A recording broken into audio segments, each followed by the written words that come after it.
Hey guys, and welcome to my channel. My name is Danielle, and this is Failing at Fashion, where I help keep you from failing at your fashion business. I'm starting a series. I'm calling it Fashion Story Times. So in these FSTs, I don't like that, but in these stories, I'm basically just going to be telling stories about different things that have happened in my career as a fashion designer. Since I'm pretty much just started this channel, I thought it would be the perfect time to tell you my fashion story. I think it's important, not just so that you get to know me, but also so that I can show you a little bit of credibility, the things that I've gone through, my experiences. That's the same thing. But you get what I'm saying. My education, where my career has taken me, it's been up and down. All the entrepreneurship, all that stuff. Let's get started. So you could say my career really started before I was even born. So my granddad, it was a master tailor. He opened his first tailor shop in Arkansas in 1924. Yes, next year that will be 100 years ago. So when he moved to Memphis, started a family, all that stuff, my dad and my uncles worked in his tailor shop, like his apprentices, learned the trade from him, all that stuff. So one day, this lovely, well-dressed young lady comes into the tailor shop, and she's looking for a job as a seamstress. So my granddad hired her, and then my dad married her. That is my mama. So my granddad's master tailor, my uncles, my dad tailors, my mom a seamstress. So sewing has been a part of my life forever.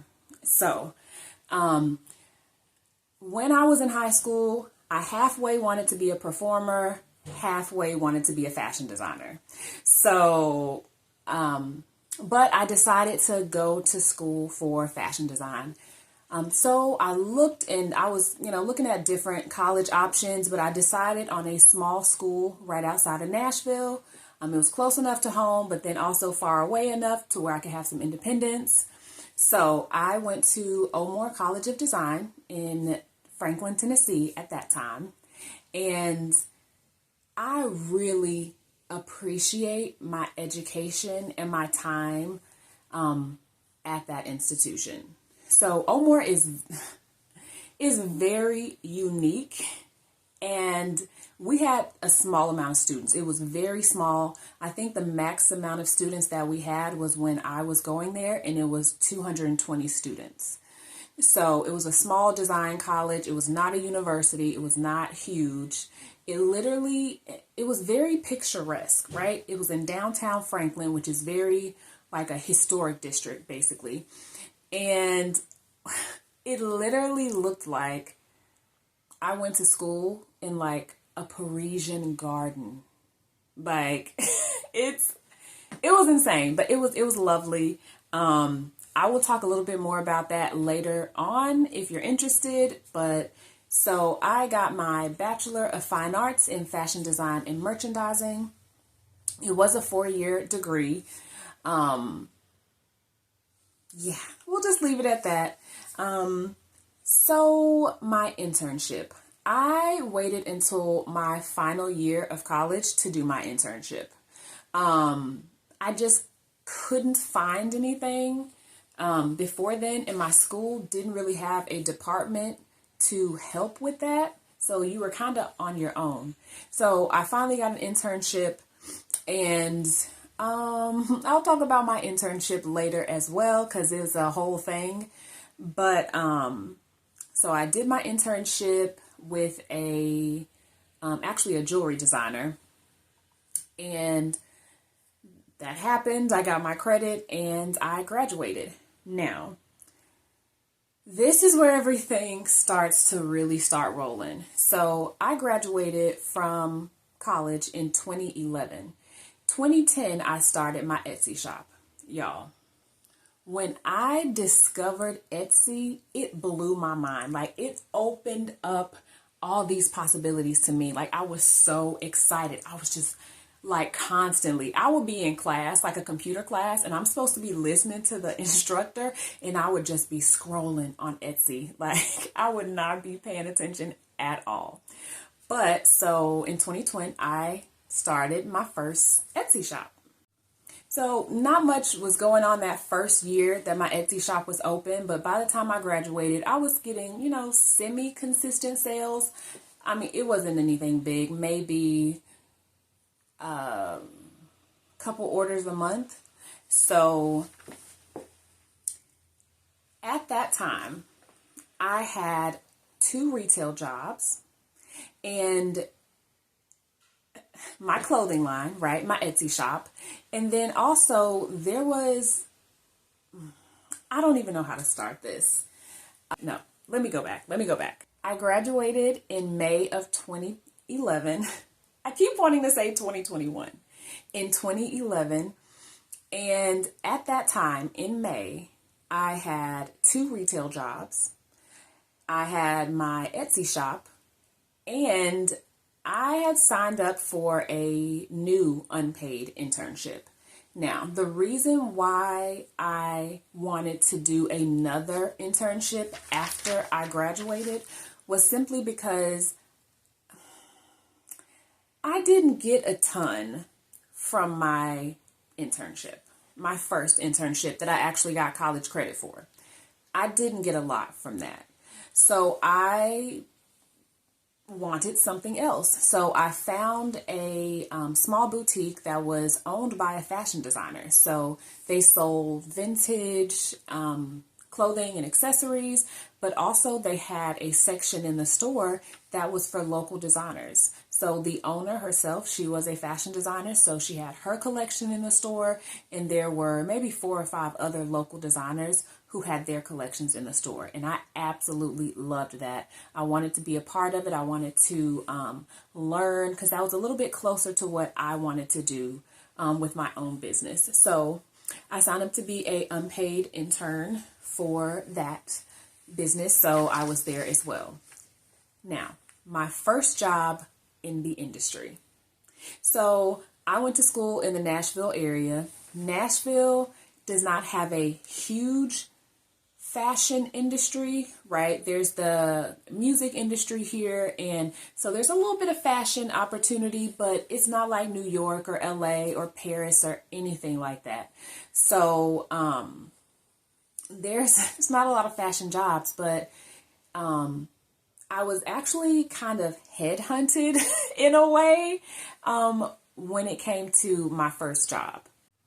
So this is late in the year in 2011. I get a couple messages on my Etsy shop, and there was a gentleman who was a CEO of a company. It was actually a startup, and he was interested in hiring me to be their, what he called apparel director.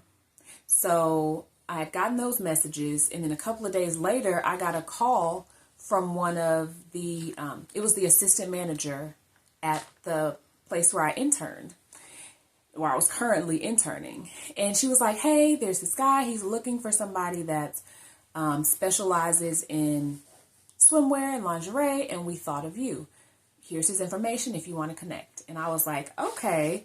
And when they gave me the information, it was the same guy that had messaged me through my Etsy shop. So I was like, interesting. He is really looking for somebody. Also, I don't think I've said this yet on my channel. I specialize in resort wear. So I can sew just about anything, but I have a soft spot in my heart for swimwear. I love it. Okay. So that is what primarily my clothing line has always been. There has always been a focus specifically on swimwear, or primarily on swimwear. So he found my Etsy shop. He found me through my internship lady. So we got together, we connected, and I got the job. So what drew me to the job as the apparel director, and later he changed the name of that title to fashion director, but the reason why I was so interested in this position was because it was actually, I would be doing something, well, What attracted me to this position was that I was going to be doing everything they taught me how to do in college, right? I would be drafting patterns. I would be making samples. I would be sourcing materials. I would be designing things. And I'll be doing all the pre-production stuff. I'd also be looking for models and doing all that stuff. So I was really excited about it. And it lasted for about 8 months before it went belly up. And honestly, I was the only fashion person in that business. So I did learn a lot in that role, but I didn't learn a lot on the fashion side. I learned more about their industry, and I will have a whole video about this later at some point as well. But I learned more about their industry, and just like the CEO was such a unique person. He could get his own video as well, and he probably will. I don't know yet. But anyway, so that was my first job in fashion. It ended around the end of 2012. 2012 was a huge year for me. A few things happened in 2012. First, so I quit my 2 retail jobs. I quit my internship just so I can focus on my day job and my own fashion line, my own clothing line. So in 2012, I had a goal. I wanted to do 2 things. Number 1, I wanted to create a collection that was only swimwear. I opened my Etsy shop in 2010. And for the first 2 years, I kind of just listed whatever, just random things I would make. I listed my senior and junior collections, because, when you're in fashion school, you have to do collections, for fashion shows or whatever. So that's what I sold. And I was designing at the time dresses and jumpers and gowns and swimsuits and everything. But in 2012, I decided to focus specifically on swimwear. And the second thing I wanted to do was to get into a boutique, my first boutique. And I was able to do both of those things in 2012. So after the fashion director position at that startup, once that was over, I was essentially pretty much fully self-employed for the next 2-3 years. There were times, because I ran a seasonal business, there were a couple, months in the year that I didn't do a lot of business. So of course, the spring and summer in the US, I would be busy, busy, busy. And then even in the fall, I would start to get busy as well, because then it would be summer in Australia. And that's when I got all of my swimsuit orders from Australia. But then in November, December, I would be dead. So I would usually get some kind of part-time supplemental job, like something in retail, a seasonal position, or visual merchandising, something like that, to hold me over for the slow months. And then in February, I'd be like, peace. And I would go and do my clothing line full time. So I did that from 2013 to about 2016. It was some wild times, okay? So while I was running my clothing line, I was sold in a few boutiques that were local. I still did most of the sewing myself. During those years where I was fully self-employed from 2013 to 2016, I had to start adding people to my team. So it started with what I call production assistants. So some of my friends would basically just help me cut, because I'm like, if you guys can cut the stuff out, I can sew things so much, it's much more quicker for me to produce if somebody else is cutting for me. So I had friends who would cut for me. And then I hired seamstresses, right? Contract seamstresses. So essentially I would give them everything you need to make the garments. Now, if it's something custom, I still did that myself. But if it was just like a basic, like, for example, one of my most popular products is a high-waisted bikini bottom. That was the peak of that high-waisted trend. Like right now, high-waisted is just a part of the fashion world. But back then, you could not find high-waisted bottoms in stores, period. Like you had two options: granny suits or itty bitty bikinis, or a monokini. Monokinis were big back then. But like to have a cute little high-waisted like retro swimsuit, that was stuff that you weren't finding in stores. You had to go online to get that.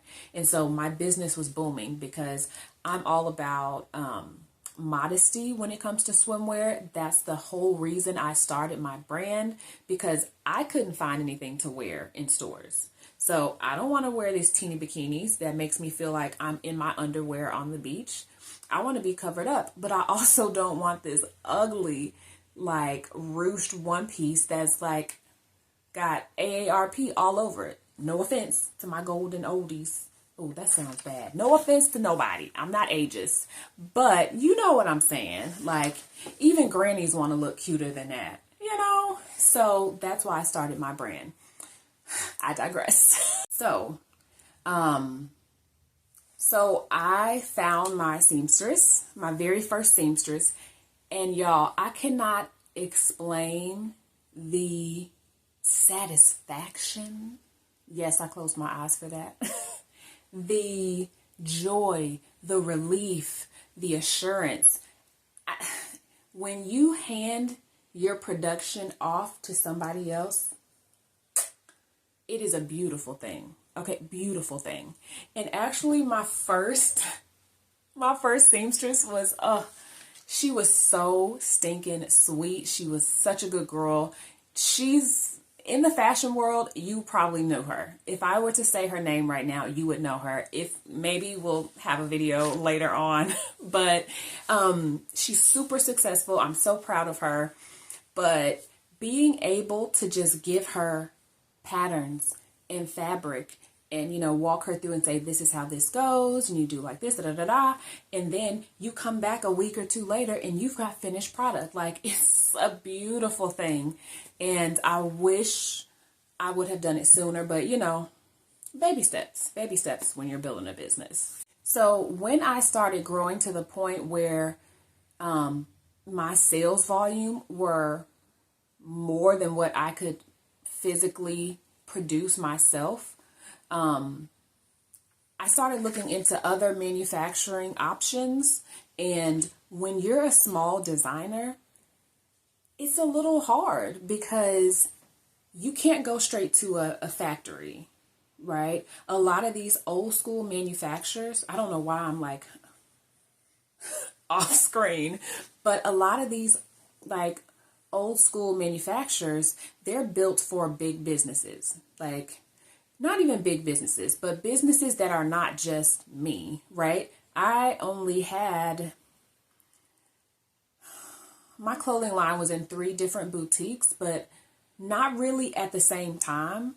So I only needed, I think my first boutique order was maybe 20 something pieces, 20, 30 pieces. And that was different styles and different colors and different sizes. So I didn't really need a manufacturer that has minimums of 100. You know what I'm saying? Like this one swimsuit, I don't need 100 of them right now. I just need 25. You get what I'm saying? So I knew that there was a need in the industry for small run manufacturing, right? So once I started to build my production team, my seamstresses, mostly my seamstresses, right? I wanted to offer that service to other small businesses. So I don't even remember what year it was, but somewhere in between, I think it was about 2013 to about 2017, I slowly started to offer the services of a company. I'm not going to name my company right now that it used to be called, but I basically had a business that provided small run manufacturing to up and coming designers. So this was a business that I was really excited about. I was really proud to be able to offer these services to designers that were just like me. And I did have several clients. I mostly did the pattern work myself, but I did reach out to other pattern makers who also assisted in the pattern making part. But so that business, I realized it was a viable concept, and it was something that was needed, that was really wanted. And so in 2017 was was when I kind of shut down that business. I realized that this could be a real business. I could see myself running this operation, but in order to do it properly, the way that I wanted to, it was going to require some money.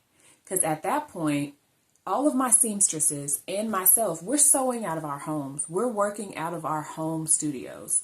At this time when I was in Nashville, I had a 1-bedroom apartment, and so I had a little kitchen area, but the entire living room and dining room, that was all my studio. I didn't have any couches. I had cutting tables. I had a sewing table. I had all my fabric organized up against the wall. I had a TV. That was it. And of course my printer and packaging and all that stuff. So I was like, if I'm going to do this right, I really have to get some money behind this so that it's better, So at that point, I had a lot of stuff going on. So I still had my clothing line. I had this small manufacturing business. I was teaching private sewing lessons, and I had some merchandising jobs on the side as well, just to supplement everything. And unfortunately, I had to discontinue that business simply because I knew in order to do it justice, it needed money behind it. So I needed to pause on it, stack up some money, and reopen at a later date. So I called it quits. So at this point in my career, this is 2017, I'm starting to feel a little, I don't know if disillusioned is the word, but I'm starting to not enjoy my work as much as I used to. At this time, at the middle of 2017, I left Nashville, because that's where I'd been, and I came back home to help take care of my mom. And, initially I still had my business open, and I was still taking orders. I was still filling the orders, but I did have a full-time job outside of my business, and I was doing both at the same time. And then finally in 2018, that business, I was in visual merchandising, and it was a traveling job. So it was a lot of traveling. And finally I was like, you know what? The traveling is a bit much for me. Let me just dig in here. And originally when I left Nashville, I was not planning on staying in Jackson where I am now. I was planning on moving back home to Memphis. And, but eventually I stayed to help my dad take care of my mom. So I had a little studio here, and I kept running my business, but it wasn't making me happy. Every time an order came in on my Etsy shop, I felt like, ugh, I don't want to do this. And I don't know if I can pinpoint what it was that was making me feel that way. It seemed like every time I had to make something, there was a problem. And honestly, I felt that God was telling me, sis, it's time for you to just stop. Okay? just take a break. Just set it aside. But I was hard-headed like I always am. I've learned I'm better now. But back then I was hard-headed. And I had customers who had been my customers for years. And, it's summer again and they're ready for their new custom swimsuit. And so when they come, I don't want to disappoint them. So I would make their orders. And it was just, I was doing it just because, but I wasn't very happy. I knew that at that point, I realized that I don't want to be the kind of designer that makes everything. And if I do make everything, like I don't want to be a seamstress, right? And that's what I had turned into. So, because yes, every now and then you get to do those fun custom pieces, but for the most part, people were ordering pretty much the same stuff all the time. So I'm just sitting here making black bikini bottom, black bikini bottom, black bikini bottom over and over and over again. So anyway, so I finally, in 2018, I got basically a permanent full-time job in retail. And I was still sort of doing my clothing line on the side, begrudgingly. So like why I didn't just stop completely, I don't know. But in what year was that? Had to be 2019.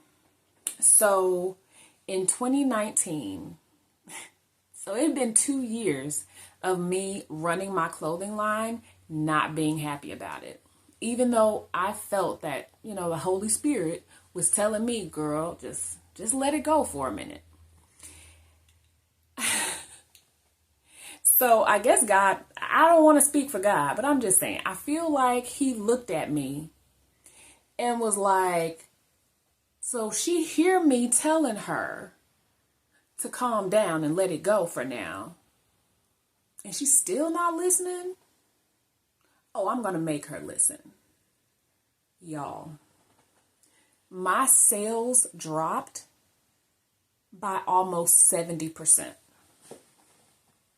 That's not, oh, your collection is not that cute this year, so sales are down. It wasn't, oh, the economy's really bad. It wasn't, oh, you're not posting on social media enough. Everybody's forgetting about you. No. Businesses don't decrease by 70% just because. Like, that is an act of God. You have to do something so socially devastating for your business to tank like that. That was the hand of God. Okay? So I tell people all the time. So God looked at me and said, oh, you're not going to stop even though you hear me telling you to stop? I'm going to stop you. Don't worry. I'm going to stop you. And he did. So finally, when I looked at my year and I was like, oh yeah, I'm down almost 70%. Yeah. And I haven't done anything different. I finally said, okay, I'm shutting it down. So that was 2019. And I actually had fully planned. I said, I'm going to stop right now. If the desire, if that drive to start a clothing line comes back, I'll start up again. I'll do it differently, right? I would be a coordinator and not a maker, but I need this time away from it. And then 2020 happened. So by March 2020, my shop had been closed for a while, but I reopened it while we were on furlough to sell face masks. And I also, during 2020, I relaunched my fabric business. So originally, I think I started considering starting a line of fabric back in 2017, 2018. I love African print fabrics, right? That's what my head wrap is tonight. I love it. And I always wanted to make swimsuits with African fabrics, but they didn't exist anywhere. And if they did exist, they weren't to the quality that I wanted. I was finding myself like I had to cut up dresses, like cheap dresses from eBay or whatever, because they felt like swimsuit fabric. I would cut them up and use them to design my swimsuits. And they were some of my most popular swimsuits to date. And I really wanted, I really wanted to, I wanted that fabric to exist so I could design with it. And so I started my company, African Stretch Fabrics. So I had kind of put it on the back burner too, but in 2020, again, during the furlough, when everything was shut down and I was at home making face masks, guess what? I also started a Kickstarter program. No, a Kickstarter campaign for my fabric collection. And it was successful. And that's what got me started.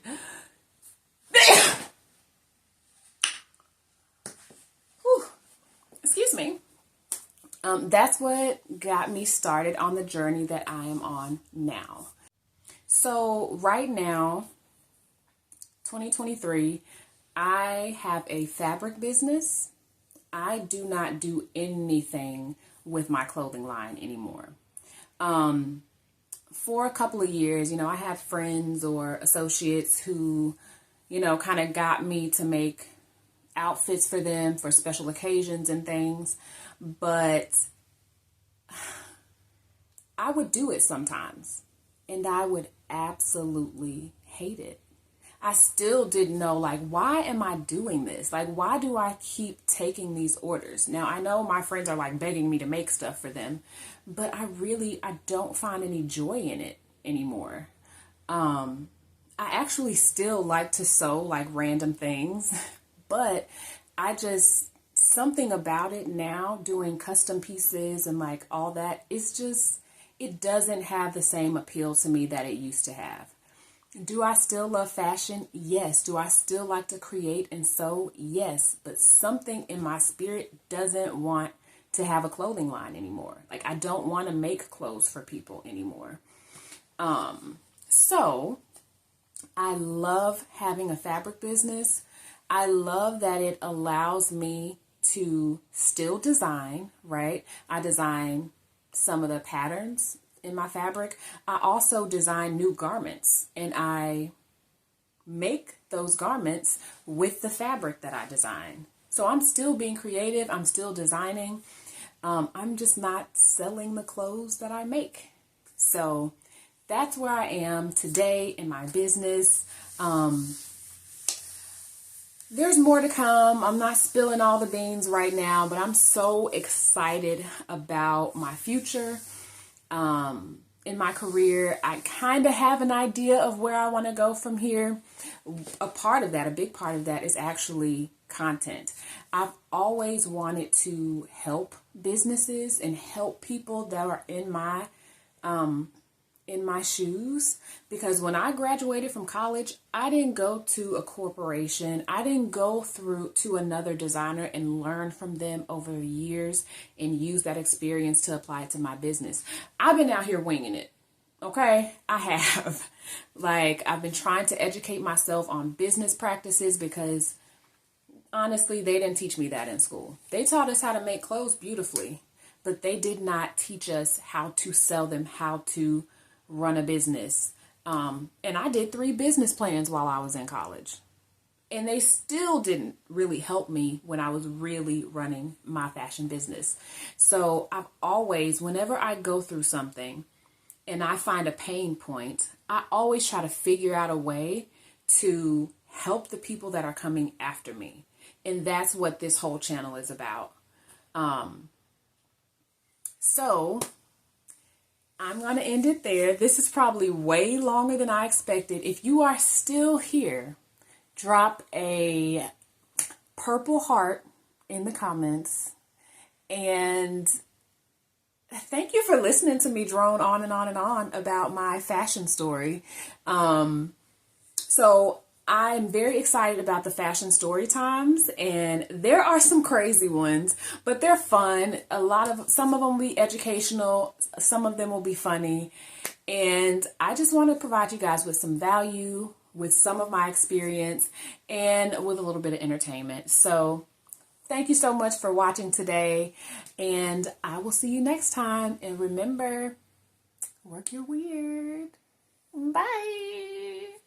Also, if there was anything that I said in this video that stood out to you and you want me to dive deeper on it, please drop that below, because my fashion story, this entire channel pretty much is about my fashion story and how it can basically, you can use my experience to make better choices in your own businesses and make decisions that, where you don't have to learn things the hard way. So if anything stood out to you and you want to hear more about it, drop it in the comments and I will put it on the list. See you soon.